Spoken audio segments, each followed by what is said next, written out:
নমস্কার, প্রান্তিক গাইডে সবাইকে শুভেচ্ছা অভিনন্দন।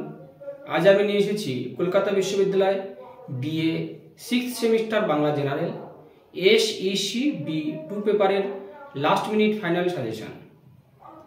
যারা 2025 সালে কলকাতা বিশ্ববিদ্যালয় থেকে 6th semester Bangla general final exam দেবে তাদের জন্য এই সাজেশন। যেগুলো দেবো শুধুমাত্র সেগুলোই পড়ে যাবে।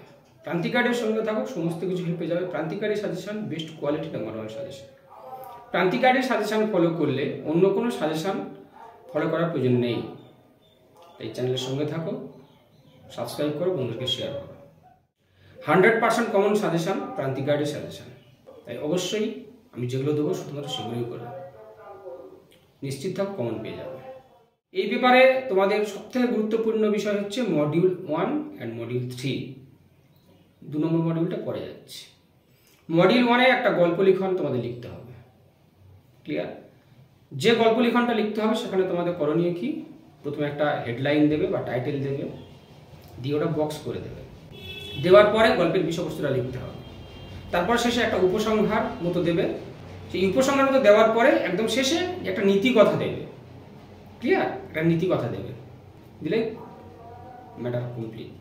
তোমাদের কোশ্চেনটা কীরকম পড়ে যে একটা টপিকস দেবে, সামাজিক গল্প বা কোনো নীতিকথাধর্মী গল্প, সেই গল্পটা অবলম্বনে তোমাদেরকে একটা গল্প লিখতে হবে। একটা হিন্টস দেওয়া থাকবে, সেই হিন্টসটাকে অবলম্বন করে একটা 300 শব্দের মধ্যে গল্প লিখতে হবে। বোঝা গেছে? 300 শব্দের মধ্যে গল্প লিখতে হবে, যেটা খুব সহজ। একটু প্র্যাকটিস করো, একটু দেখে যাও। 7ম 8ম শ্রেণীর বাংলা ব্যাকরণ বই দেবে, বোধ পরীক্ষণ পড়তো আগে, ঠিক অমনভাবে একটু দেখে যাও। সামাজিক গল্প বা কোনো নীতিকথাধর্মী গল্প। ধরো এক কৃষকের 3টে সন্তান ছিল, তারা সবাই অকর্মণ্য, কেউ কাজ করতো না, এরকম একটা গল্প রয়েছে।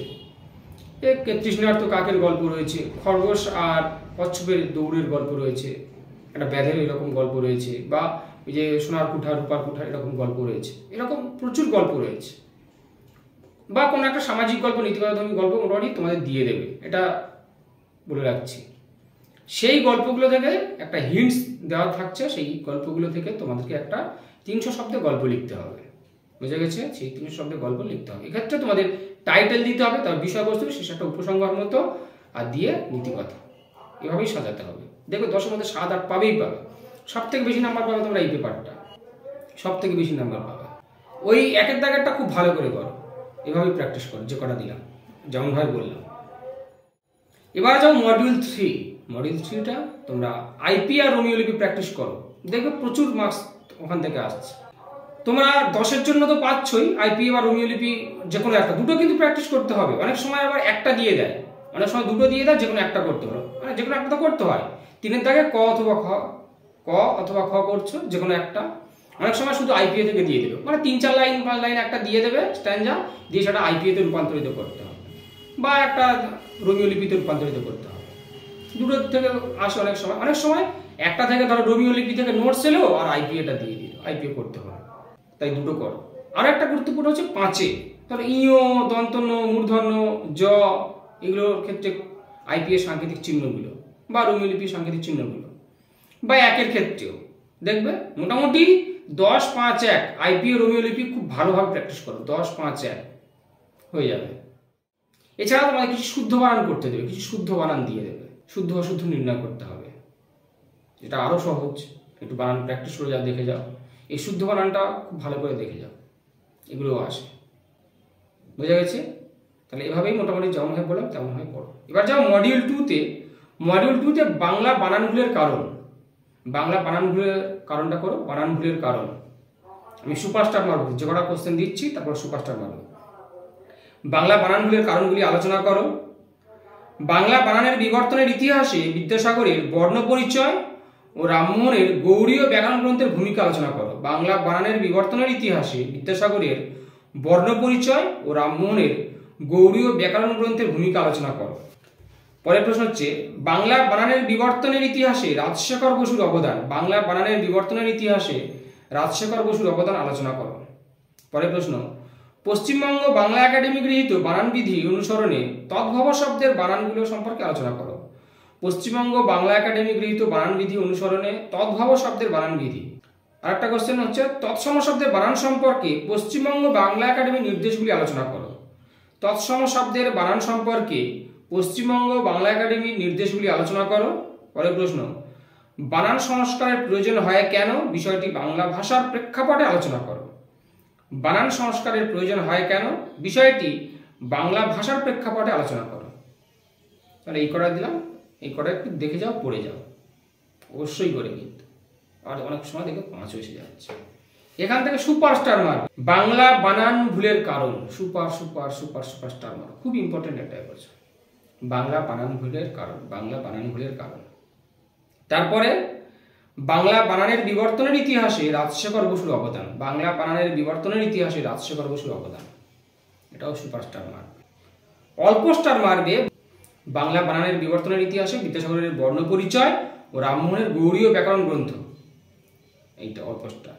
আর একটা সুপারস্টার মার্বে, সেটা হচ্ছে এটা কিন্তু দুটোর যে কোনো একটা আসবে, হয় তৎসম না হলে তদ্ভব, এর দুটোর যে কোনো একটা আসবে। আবার অনেক সময় একসঙ্গেও দিয়ে দেয়, এটা ভালো করে বুঝে দুটোই করো। এই দুটো আমি মনে করি সব থেকে বেশি ইম্পর্টেন্ট হচ্ছে এটা, দারুণ দারুণ ইম্পর্টেন্ট, এটা সুপার সুপার সুপারস্টার মারো। তৎসম আর তদ্ভব, ক্লিয়ার? তৎসম আর তদ্ভব, এটা সুপারস্টার মারো, কারণ দুটোর অনেক সময় বিক্ষিপ্তভাবে আসে, অনেক সময় একসঙ্গে আসে। প্রত্যেকের নোটসের মধ্যে আমি অন্তত জানি যে প্রত্যেকের নোটস এইটা আছে, এবং দেখবে একসঙ্গেই আছে, বেশিরভাগ ক্ষেত্রে একসঙ্গেই আছে। বইগুলোতে দেখবে যাদের কাছে মোটামুটি বই রয়েছে, যারা বই পড়ে পড়াশোনা করছো তাদের কাছে দেখবে বইগুলোতে একসঙ্গেই দেওয়া আছে, তৎসম তদ্ভব। এটা তো অ্যাকচুয়ালি শব্দ ভাণ্ডার, তোমরা এলসিসি পেপারে পড়ে এসেছিলে শব্দ ভাণ্ডার, সেই শব্দ ভাণ্ডার থেকেই এটা তৎসম আর তদ্ভব। দেশি বিদেশি শব্দ মনে করছে, তাহলে তৎসম আর তদ্ভব এটা অবশ্যই সুপারস্টার মারো। আর বাংলা বানান ভুলের কারণ, এটা তো যদি পড়ে সোনায় সোহাগা, সব থেকে সহজ কোশ্চেন এটা। আমি মনে করি এটা এবছর পড়ার সম্ভাবনা প্রবল, তাই 3টে কোশ্চেন খুব ভালো করে করো। আমি মনে করি এই তৎসম তদ্ভব দুটো মিলে একটা কোশ্চেন, দুটো আলাদা যদি আসে সেটা আলাদা আসবে, একসঙ্গে আসলে একসঙ্গে আসবে, কারণ কোশ্চেন দেখো অনার্স পাস মিলিয়ে আর কি, যে একসঙ্গে আসে অনেক সময় আলাদাও আসে। তাই তৎসম তদ্ভব একটাই নোটস হিসাবে ধরছি, একটা কোশ্চেন ধরছি। আর রাজশেখর বসুর অবদান একটা, আর বাংলা বানান ভুলের কারণ, এই বানান ভুলের কারণটা অবশ্যই করবে। এই 3টে খুব সুপারস্টার মারো, 3টে সুপারস্টার মারো। অল্প স্টার মারবে বাংলা বানানের বিবর্তনের ইতিহাসে বিদ্যাসাগরের বর্ণ পরিচয় ও রামমোহন রায়ের গৌড়ীয় ব্যাকরণ গ্রন্থের ভূমিকা, ক্লিয়ার? এবার চলে যাও 5-এ। 5-এ খুব সহজ, 5-এ বেশি লিখতে হবে না, 1 পেজের মধ্যে লিখবে। এটা কিন্তু 80 নাম্বার, 6টা করতে হবে 5 নাম্বারে, 6টা করতে হবে, 6টা কোশ্চেন অ্যান্সার করতে হবে 5 নাম্বারে। 20খানা শর্ট কোশ্চেন চ্যানেলে দেওয়া রয়েছে, দেখে নেবে, তোমরা সার্চ করবে, করে দেখে নেবে, দেখবে তোমাদের 20খানা শর্ট কোশ্চেন মোটামুটি হয়ে যাবে যদি ওই ভিডিওটা দেখো। লিখে নাও, গল্পের নামকরণের শর্ত সমূহ আলোচনা করো, সামাজিক গল্পের বৈশিষ্ট্য, কলিকাতা বিশ্ববিদ্যালয়ের বানান বিধির 5টা সূত্র, কলিকাতা বিশ্ববিদ্যালয়ের বানান বিধির 5টা সূত্র, কস্বই আর কয় দীর্ঘই, ছোট গল্পের বৈশিষ্ট্য, ব্যক্তিনিষ্ঠ প্রবন্ধ ও বস্তুনিষ্ঠ প্রবন্ধ, অর্থাৎ প্রবন্ধ কাকে বলে, প্রবন্ধের সংজ্ঞা বৈশিষ্ট্য, প্রবন্ধের শ্রেণীবিভাগ। প্রবন্ধের শ্রেণীবিভাগ 2টা, একটা হচ্ছে ব্যক্তিনিষ্ঠ প্রবন্ধ, একটা হচ্ছে বস্তুনিষ্ঠ প্রবন্ধ। এবার বস্তুনিষ্ঠ প্রবন্ধের বৈশিষ্ট্য সংজ্ঞা দিতে হবে, মানে সংজ্ঞা বৈশিষ্ট্য, আর ব্যক্তিনিষ্ঠ প্রবন্ধের সংজ্ঞা বৈশিষ্ট্য, ক্লিয়ার? আইপি এর মূল নীতি, বানান সংস্কারে রবীন্দ্রনাথের ভূমিকা, বানান সংস্কারে রবীন্দ্রনাথের ভূমিকা, রোমীয় বর্ণমালার নীতি, প্রয়োজনীয়তা, বাংলা বানানে হ্রস্বইকার ও দীর্ঘইকারের ব্যবহার, বিদেশি শব্দের বানান বিধি, অনুগল্পের বৈশিষ্ট্য, শুদ্ধ রূপ কিছু দেবে, অর্থাৎ শুদ্ধ বা অশুদ্ধ বানান এগুলো কিছু দেবে, এগুলো নির্ণয় করতে হবে। রোমীয় বর্ণমালা ও আন্তর্জাতিক বর্ণমালার সাদৃশ্য বৈসাদৃশ্য, রোমীয় বর্ণমালা ও আন্তর্জাতিক বর্ণমালার সাদৃশ্য বৈসাদৃশ্য। এবার কিছু বর্ণ দিয়ে দেবে, সেটা রোমীয় বর্ণমালায় রূপান্তরিত করতে হতে পারে বা আইপিএতে রূপান্তরিত করতে হবে, মেনশন করে দেবে যে এই বর্ণকাটা দিয়ে এটা রোমীয় বর্ণমালায় লেখো বা আইপিএতে লেখো, প্র্যাকটিস করবে, ক্লিয়ার? এখান থেকে মোটামুটি এই কটা করো, তাও সুপারস্টার মেরে নেবে তোমরা। গল্পের নামকরণের শর্ত, সামাজিক গল্পের বৈশিষ্ট্য, এটা খুব ভালো করে স্টার মারো। কস্বই আর কদীর্ঘই সুপারস্টার মারো। ছোট গল্পের বৈশিষ্ট্য সুপারস্টার মারো। ব্যক্তিনিষ্ঠ প্রবন্ধ, বস্তুনিষ্ঠ প্রবন্ধ সুপারস্টার মারো। আর আইপি এর মূল নীতি, বানান সংস্কারে রবীন্দ্রনাথের ভূমিকা, 6টা করতে হবে, এই 6টা দিলাম। আর অল্প স্টার মারবে তোমরা তালব্য স মূর্ধন্য স দন্তের স এর ব্যবহার, তালব্য স মূর্ধন্য স দন্তের স এর ব্যবহার, প্রবন্ধের উপসংহার, অর্থাৎ বস্তুনিষ্ঠ প্রবন্ধ, ব্যক্তিনিষ্ঠ প্রবন্ধ, মানে প্রবন্ধটা অবশ্যই ঠিক আছে, এই কটা। আর কলিকাতা বিশ্ববিদ্যালয়ের বানান বিধির 5টা সূত্র, অনুগল্প, এটা অল্প স্টার মারবে, ব্যাস। এইবারে তোমরা শুদ্ধ অশুদ্ধ রোমিও বর্ণমালা কিছু প্র্যাকটিস করে যাবে, হয়ে যাবে। আর বিয়ের মূলনীতি খুব সহজ, আর রোমিও বর্ণমালা প্রয়োজনীয়তা এগুলো খুব সহজ, 1-2 বার দেখে যাবে, কমপ্লিট। তাহলে SEC B2 পেপারের ফাইনাল সাজেশনটা দিয়ে দিলাম, এগুলো সংগ্রহ করো, এগুলো পড়ে যাও, অবশ্যই কমন পেয়ে যাবে নিশ্চিত।